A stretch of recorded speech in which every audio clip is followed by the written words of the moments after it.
If you're like me and you have problems with balancing your energy, you should try Gamers. Wait, I told you guys to not copy his fucking intros. Why would you write that into the script? That doesn't make any sense. It doesn't fit with my brain. Like, trying to do a fucking YouTube video. Like, what? Just fucking. Anyways, C9 have done it again. They've lost the offseason. And I think this has kind of become one of those good memes of just like, it's kind of like the whole double F trophy case in a sense of just, people poking fun, but then it becomes a meme because it becomes the opposite of what reality actually is. And to credit for Jack, like, can we just appreciate how good Jack is about getting talent while also not really being that knowledgeable about the game. Now, this isn't a negative on Jack at all, like in the broader sense of that, he wasn't a professional player. He doesn't know what the fuck he's doing, blah, blah, blah. Like, what I like is that he at least keep tabs on who are the biggest names, who are the really good players within a particular title, because, let's be fair, it doesn't take a lot of knowledge to know who is super good or popular within a particular title, but you do have to keep your ear to the ground in that sense. And so I feel like Jack at least acknowledges that portion, and he's able to do this with multiple different games. You obviously see his plan over in Counter-Strike Go, and then he has his plan over in League of Legends, right? So like, he has an organization that is it's more than just one game, right? Like, you have Valorant and shit. So him just being able to have the balls to go up to his investors and everyone giving him money and shit and say, hey, I want to spend a shitload of money that probably won't come back in terms of direct dollar amounts at all, but it's about building our brand and building kind of the structure to where maybe we could roll off on this and create a snowball effect in that sense, but we aren't going to see it immediately. But I do need about like $7 million for one player, so for him to have the savviness, I guess, and able to do that is just ridiculous in that sense. So big ups to him, first of all, just before we even get into this entire roster, because otherwise a big move like this would never happen unless you had a very good businessman in charge of the entire organization, right? You could count on one hand how many people could actually do this, either within North America or within Europe as well too. So it's just very selective and very few people that could do this. So big ups to Jack, first of all, because he's just kind of dominating the game in that sense. And it's kind of funny that the meme has turned around back on its own head. So let's get into this lineup. It's Fudge in the top lane, Blabber as jungler, Perks in mid lane, Sven as the ADC or bot laner, and then Vulcan as support. So let's start from the top, as we always do. Fudge, I'm just going to be honest, I don't really know a whole lot about him, so I can't say much. But he did win 2 academy splits in a row. So if there's anyone that deserves a chance, it's probably this guy, right? And not only that, but you get rid of Licorice. Licorice, he's kind of proven his worth in a sense, and Licorice isn't a bad player. That's not to say Licorice is a bad player in this instance, but if you can get someone who is proven within the academy system and then shape him to maybe what you want him to become, and especially if you have the coaching staff to do this, then you can kind of create like a model too, I guess, and something into which you can shape that own person's destiny. Now, that's not to say that Licorice was shaped by anything else besides Cloud9. He kind of was, in the sense that he developed in E United, but this is a chance for Cloud9 to really start the initial development of someone from like ground zero in the sense. So I can actually see this as a good idea from that, initial inclination, I guess. So I think this is kind of a good move. Now it's to be determined in whether Fudge can actually handle his own shit within the LCS, because I think it's very underrated when a top laner starts to play professionally, because it's not just about lane matchups at this point, right? Now, top lane is one of the more heavier roles in terms of how lane matchups work out, when they get picked in terms of pick order within the draft and whatnot, how much draft resources you have to give to this particular person. And then more importantly, too, if they can play tanks and they can play carries, right? Because this is one of the roles in which it's necessary to have both different play styles in that sense. So if all checks out, preliminarily for Fudge, then yeah, you can go ahead and move in with this guy. But it's to be determined if he can actually develop his sense of macro for the professional landscape. Because as we all know, usually top laners play weak side, or maybe they sometimes play strong side. It's very rare in North America too. So, but he played in academy, so I don't think it's that big of a deal. I think this is a really good gamble, and I'm just excited to see what he can do. There's been a lot of hype around this dude too, in terms of people that follow the amateur scene. I particularly don't. So that's why I'm being a little bit reserved, but I'll give it the grain of salt in that sense. So I just have big hopes for this guy, I guess. And Cloud9 has proven that they've been able to scout raw talent, as it were, anyway. So pretty dope. I have no qualms about this one. Blabber.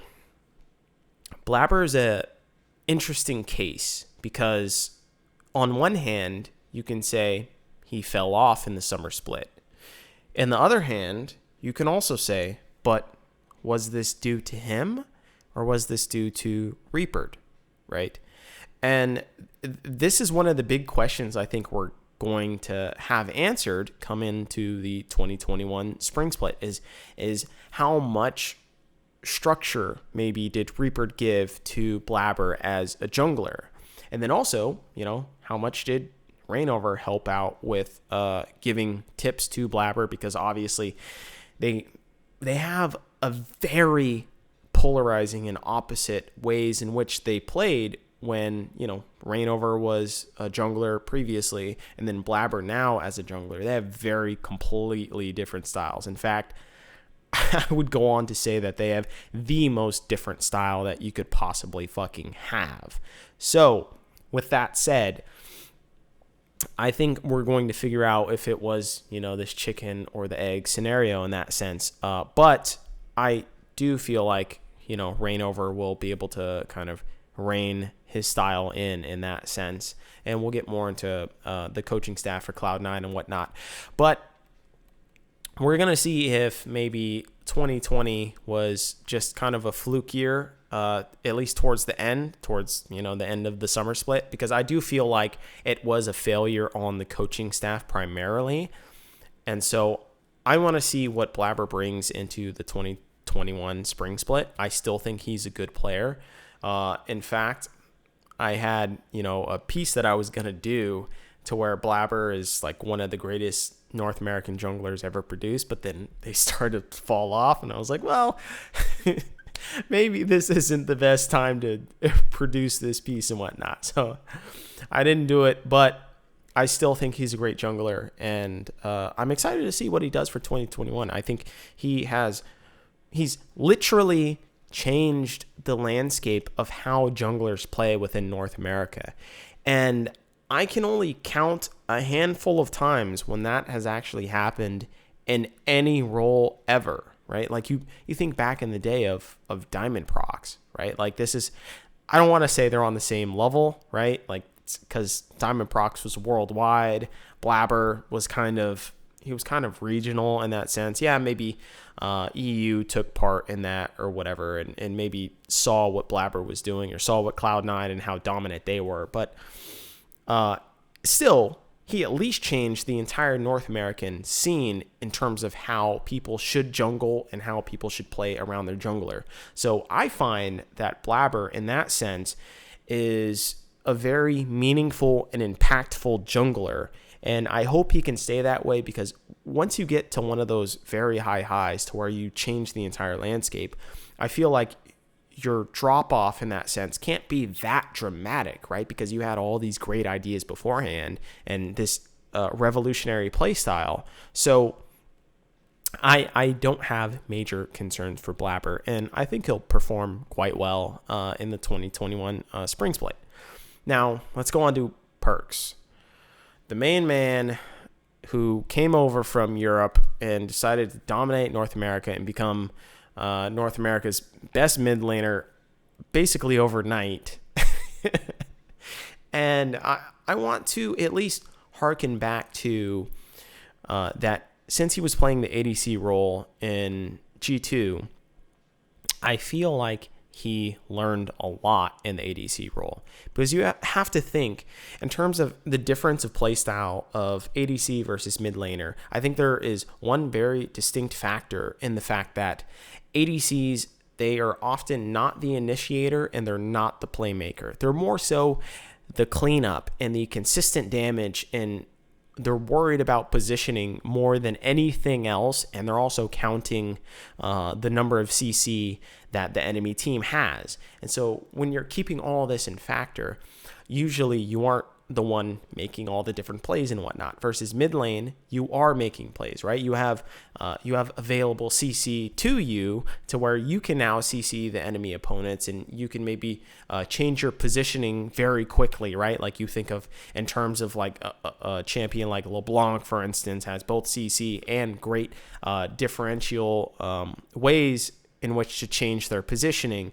You think of Akali and whatnot, and how she kind of plays around and does different positioning, but it's on the basis of being stealth and also getting in there, getting into the back line. There's a lot of different nuances between mid lane and ADC. And yeah, they're both damage-oriented roles, but they play a very different characteristic.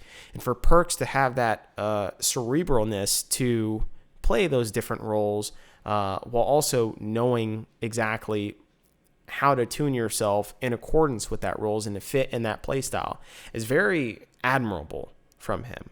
But I assume he learned a fuck ton from that, and that he was always the more suited ADC player in comparison to Caps, because Caps was always one of the more rambunctious mid laners anyways, and would take massive risks, and they would often pay off because he's just so mechanically good. But that's also because you have the more repositioning aspects of what mid lane champions have versus ADC champions. And so Perks realize that limitation in that sense. So with that said, I think Perks is a great addition to Cloud9. He's learned a lot in G2 in both roles, in fact. And he's also, coming back into forces with Sven, which is very fucking exciting. I think that's pretty dope. And then obviously they're all going to be controlled by Mithy, and I see this team as extremely deadly. This is like a renaissance fair for G2 back in the day, in essence. So I feel like this is one of the more optimal squads that you can develop for Cloud9. And I think this might be one of the greatest dominant, renditions of Cloud9 as an organization. And I hope that is what it's going to be coming into 2021 spring split. Now, for those that might be concerned about Perks being in this squad, I think the only concern that I have is that he's playing with this crazy jungler Blabber, right? Who is just unbridled aggression in that sense. But you also have to remember that Perks did play with a crazy-ass jungler in Yankos, right? The First Blood King. So he won't have to change his play style that much, but it comes into question as to whether Perks can go from, mid to ADC, then back to mid, right? And along with that, with all the preseason changes and whatnot, it's going to be even more of a burden for him to gather this wealth of knowledge and go back to maybe an old play style that he had, but it might not work because of all the changes that has happened within the season, right? So it's going to be a little bit of a question mark, but I feel like Perks still has a capability to do that just because of how good of a player that he is. Now, with it said, I think Blabber is he's the uneducated version of Jankos. So Perks better be ready to be a mentor to Blabber, and he better be able to tell him exactly how he wants him to play in terms of his style or whatever. Maybe play towards this lane, or I have this mid lane matchup. We need to be able to account for this, or I want you to play towards my lane in this sense.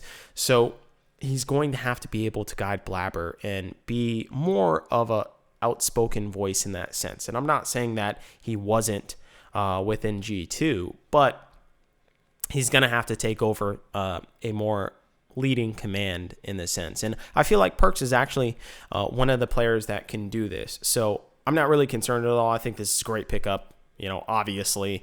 And just as a hype pickup, as it were, I think that's fantastic too in terms of the branding and whatnot. Cloud9 really did a fucking bang up job for this shit. Sven should be able to balance this out, this entire team out, because I think Sven, one of his greatest strengths is that he's able to play in a range of slightly aggro or under aggro in the sense of, playing safe or whatever. And so he's been able to maximize that type of play style. That's how I see Sven as a player himself, is that he will never go super aggro and he will never go super under aggro, right? And I ended up doing a piece a while back, and it was talking about some of the greatest ADC players, to play the game or whatnot. No, it was the greatest bot lane duos. And I had incorporated, or at least I suggested, Sven's playstyle as something that to where he will punish people that are lower in skill than him, but he won't necessarily try and go super aggro in terms of players that are equal or higher skill than him. But that is not to say that he will lose against those people. It's just more often than not, he will not be able to punish those people, and he will not look to try and punish those people, even though that there might be some particular instances into which he actually could have. It's just he would rather play a more safe, conservative style. So I think Sven, in terms of this lineup, is actually very good. I do hope that one of the big things when you combine both Perks and Sven is that they can come to terms and with their own personal growths as individuals when they were separate. Because oftentimes when, like even in personal life, I guess you could say, when two people meet back together again and they've been old friends for quite a while, they talk on and off, whatever, and they meet again, and they're still the same person in a sense, but there are different quirks that have changed about them, and maybe they've changed a particular trait of their own personality to where it has deviated somewhat largely. And so there comes this, imagination that you have instilled within you that you think, oh, this person is the same as they were back 3 years ago or whatever, but it's probably not the case. And so you come in with these assumptions that this person has this personality, but in fact, they have changed just because of how much shit they've gone through within these recent years.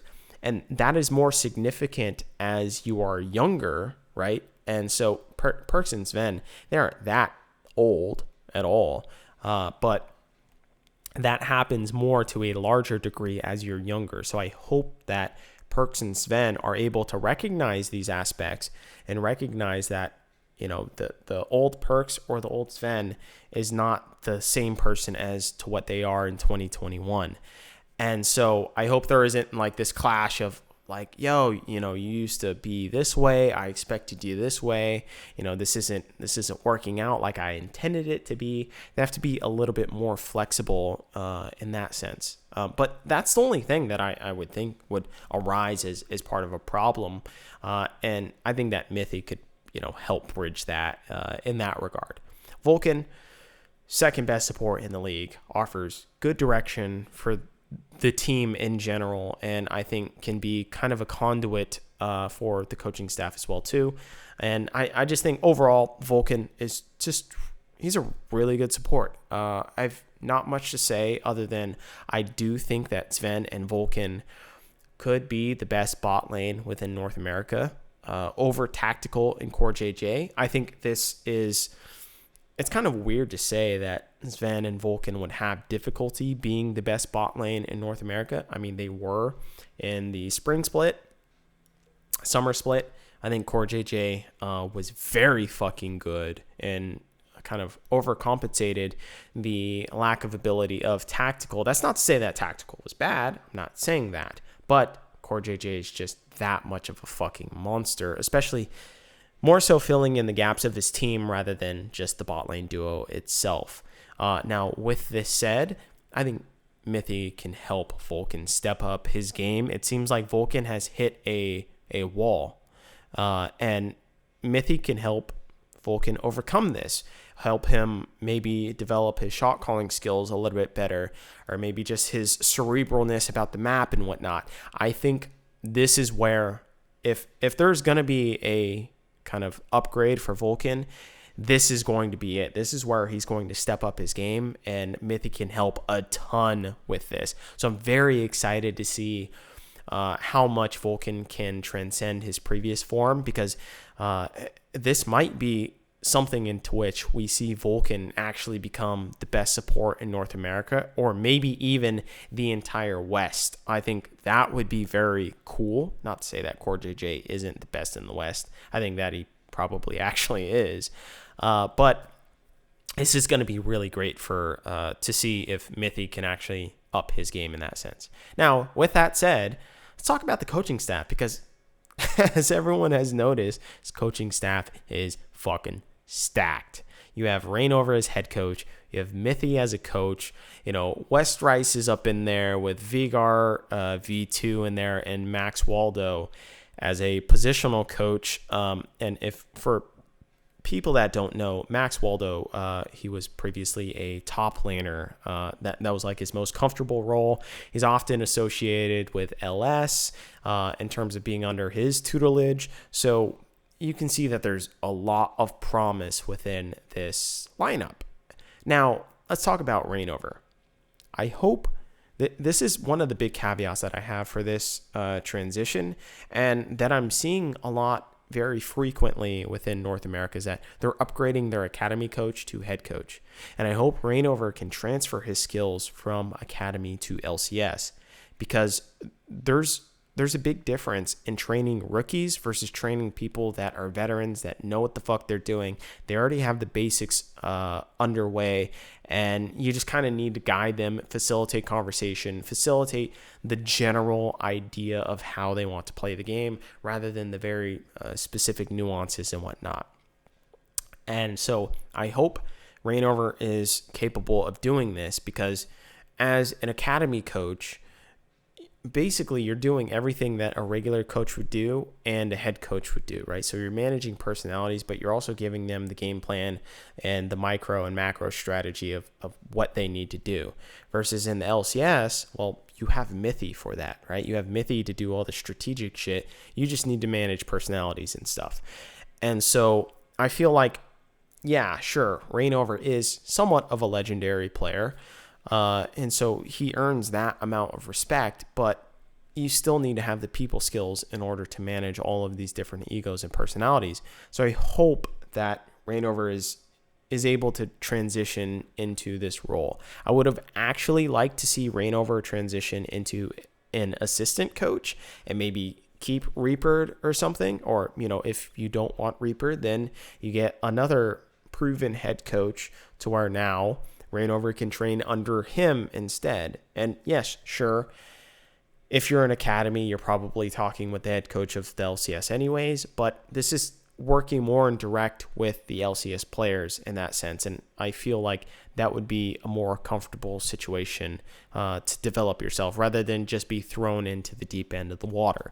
But we'll see if Reignover can do this. I have my doubts for that, but that's not to say that I'm completely against the idea.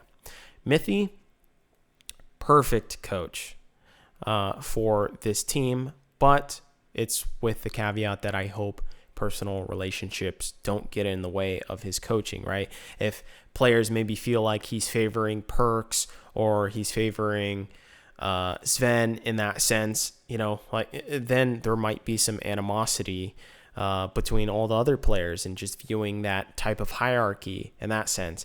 But I actually doubt it because I feel like Mithy, just in terms of his personality, he's going to break down exactly what he thinks is wrong or right within a particular player's play style, how they're playing the map, maybe as the team functions as, a conglomerate. So I don't feel like Mithy will actually have this pitfall that many other coaches might have. And so this is one of the perfect pickups to kind of put in place and also to help Reignover transition as a head coach as well too, because Mithy is now going to be maybe a little bit more of a moderator or mediator in terms of managing these personalities as well too, because he knows Sven, he knows Perks. But as I said before, I hope that all these three players are willing to recognize that a person's personality can change over the years, and yeah, you played with them in different teams and whatnot, and you will know a lot of their different nuances, but they may change as a human being, especially for someone like Sven who has been playing in North America a little bit longer. So that needs to be recognized, but I think Mithy is a great addition. Now West Rice, Vigar, V2 are proven along with Max Waldo, and particularly, I'm interested to see if Max Waldo can help shape how Fudge plays the game.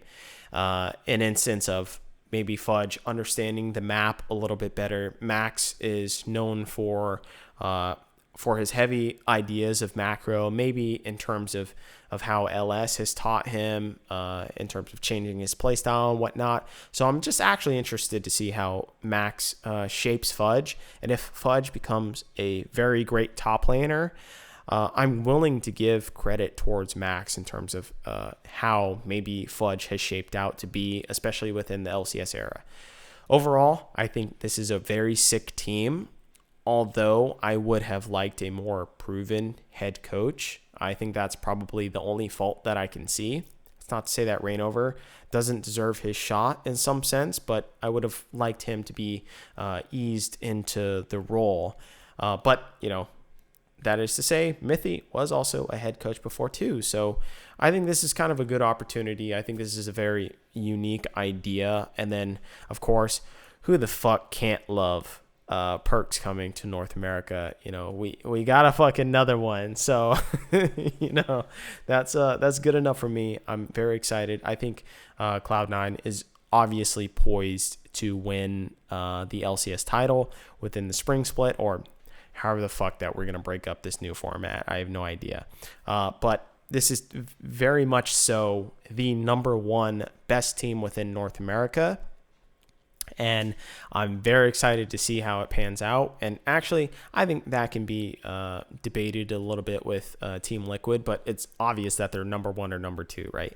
And so this is going to be a very good challenge, and I'm excited to see for Cloud9 actually just give no fucks, spare no expense, and realize that this is their year, this is their time for dominance. And once again, big ups to Jack for putting together this roster and at least helping the mega move of getting Perks into North America.